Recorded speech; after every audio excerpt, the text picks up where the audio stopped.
যদি আপনি মানে স্পন্সর হয়ে থাকেন কোনো এলিয়েন এবং তারা গ্রহণ করে থাকেন any means tested public benefit, any যে কোনো ধরনের public benefit while the support is যখন এই সাপোর্টটি আছে তারা আসলে দায়ী অবলিগেটেড ইন দিস, যখন এটা এফেক্টিভ থাকে। আপনি যখন যাকে স্পন্সর করছেন আপনি কিন্তু তার জন্য দায়ী। কতজনের জন্য? 5 বছরের জন্য।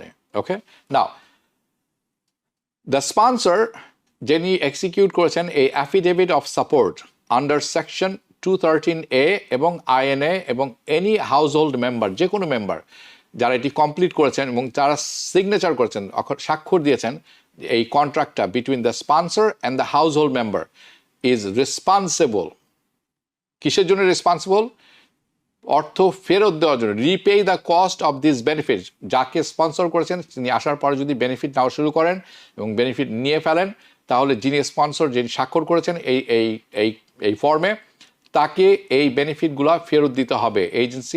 এজেন্সিকে, ইউএসসিআইএস এর মতো এজেন্সি আছে, তাদেরকে ফেরত দিতে হবে আপন রিকোয়েস্ট, যখন আপনি চিঠি পাবেন।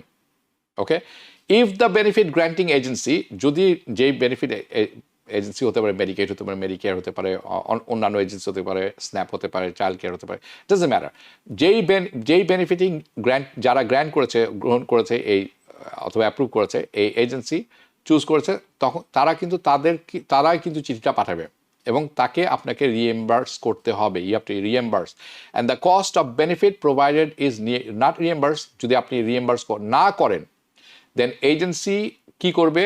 আপনি যিনি স্পন্সর তাকে কোর্টে নিয়ে যেতে পারে ফর রিপেমেন্ট।